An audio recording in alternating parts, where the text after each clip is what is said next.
Okay, so in this video, we are talking about carbohydrates, what they do for us, why they can be something that you're not afraid of, and just making sure that you understand on a deeper level what they can do for you and how you can utilize them in your diet. So carbohydrates are a major macronutrient and the primary source of the energy for the body and the brain. So what that means is they are the first thing that your body will use for energy. Remember, protein is the last resort. Well, carbohydrates is the fastest burning one. So your body's going to use that one first before it uses fat or protein. And in terms of structure, there are two types of carbs, like I mentioned before, simple and complex.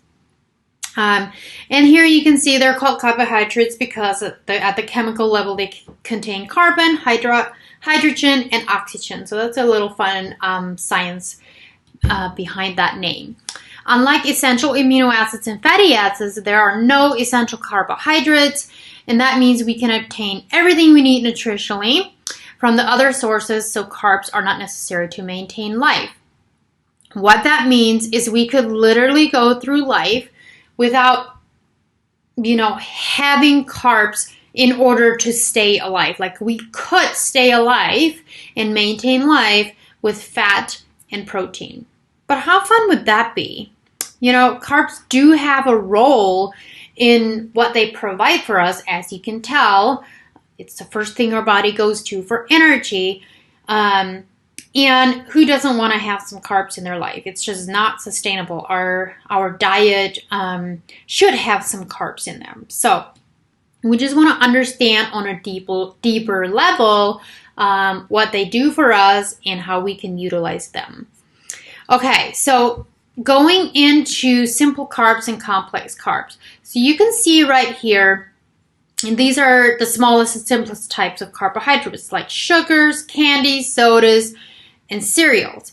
And these are the ones that are resulting in spike in blood sugar and a boost of energy. So that's why when you drink soda or candy or have a bowl of ice cream or simple syrup or cereal, you're going to get that boost of energy from it. And that's because you're getting that spike in your blood sugar, but then you're probably going to crash after as well. So that's why we want to limit these, because it can really mess with our insulin and just, go into that category of things that we want to be careful of. Complex carbohydrates, on the other hand, have two subunits of sugar linked together. So these types of carbs take longer for the body to break down. They're slower. The slower digestion means that there is no rapid spike in blood sugar and the energy release is prolonged. So that's why when you eat a vegetable, a legume, a fruit, some whole grains and pastas, it depends on them. It's going to take a little bit longer for that blood sugar to spike, and then and the energy is going to be released a little bit slower. So I would say even with pastas and bread, you still want to be careful. It's not going to be as quick as these ones over here, but you may, depending on the flour and whatever's in there, you still want to be careful and not overdo it on that. Whereas the vegetables, the fruits, and the legumes, the things that are in their whole food form, you're going to get away with a little bit more there, and they're not going to make you crash like some of these other simple carbs. So glycemic index is something that not everybody is familiar with.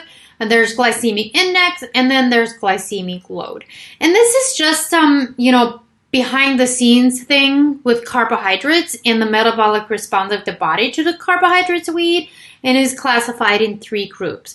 This is not something that you got to think about every single day or whatever, but it is something that you can be aware of, and especially if you have issues with your blood sugar and you need to stabilize that.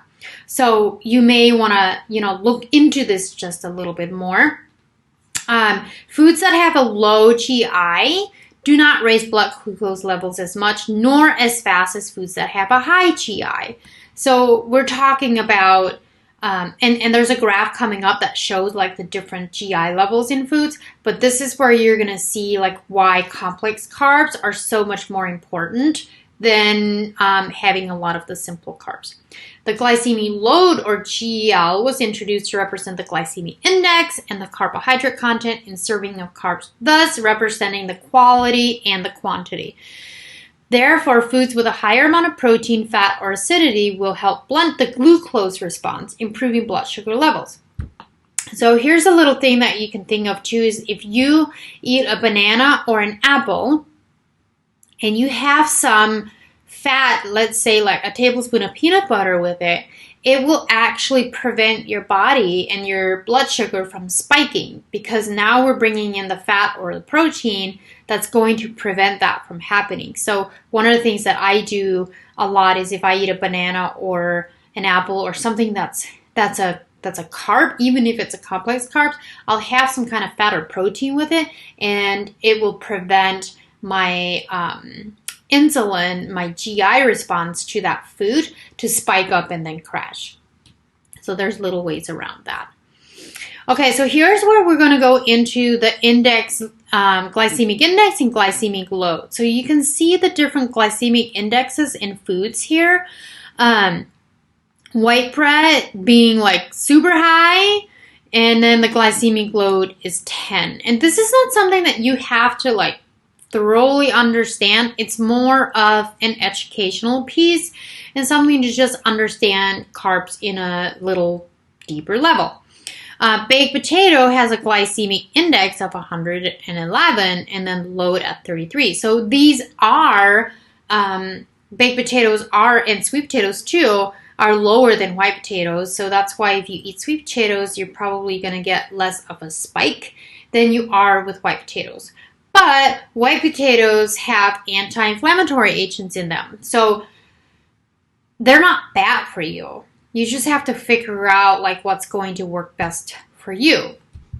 And this just helps teach you like where things are. So a banana is a 62 and then an apple is a 39. So a banana is almost double what an apple is. And then you can see like a chews is pretty high as well. So you want to make sure that you're not going over on not drinking a lot of chews. And once again, although not essential in the diet, carbohydrates can have some critical functions to play. So the primary sources of energy for the body and the brain, protein sparing and prevent ketosis. So for someone that's doing keto, like the reason that they don't eat carbohydrates is because they want to go into ketosis. Facilitates the body's metabolism of fat and source of B vitamins for cholesterol and metabolism. Carbohydrate requirements. So there's no precise definition of exactly how many carbs you should be taking. And what might be right for one person may not be right for the next one. An individual's optimal intake depend on age, gender, body composition, activity level. So for example here, someone that's very active is going to get away with a lot more carbohydrates. And you're going to need more carbohydrates because you need that energy in order to get your workout in or go hiking or go running. So that's why runners eat a lot of carbohydrates, because they actually need that energy. So when I was running marathons, I ate a lot of pasta. I would make stromboli. I can't do that now because I'm not a long distance runner and I don't need that kind of energy. So that's something that you want to be aware of. Metabolic health is also a significant factor, as for those with metabolic syndrome or obesity or type 2 diabetes, the rule changes significantly. So once again, you got to know where you're at in your life and then plan according. And then carbohydrate requirements for fat loss. So this is where a lot of people really get scared and skewed in their mind about how many carbs they should have. And the reason people are scared of carbs is because they've gotten such a bad rep. And this is a really nice layout of how many carbs you could be having. So for some people, they can actually have a very high carb, eating up to 400 grams of carbs a day while still losing body fat. Most people are not that lucky. And those who can usually follow in the same category: young, lean, active lifestyle, and metabolically efficient. So keep that in mind, metabolically efficient. If your metabolism is not functioning properly, it's not going to digest it as well, and you may not lose as much weight. Most of my clients will land somewhere in the moderate carb intake. Some people are very scared to go over 100 grams of carbs a day, but keep in mind, if you're lower than 100 grams of carbs a day, you're probably going into a ketogenic phase, and that's not our goal here. Our goal is to have a lifestyle that you're not cutting out major food groups and also not being scared of food. So the very common daily range for majority of active and healthy people looking to lose body fat, remember, lose body fat, this still allows for some starch in the diet, yet limits the amount quite significantly. So even if you are somewhere between 100 and 200 grams per day, which most of my clients are, it still allows you to have those carbs. It's not a bad thing. It's giving you energy. It's giving you freedom. It's giving you that flexibility in your diet, and you can sustain it. And you're somewhere in this range. So that's totally okay. And you just have to learn to not be afraid of eating a banana because the banana lands in a carbohydrate. So you just want to make sure that you know which ones. So that's the list of carbohydrates a little bit more in detail. You'll have access to this PDF as well. Make sure you download that, and I'll see you in the next video.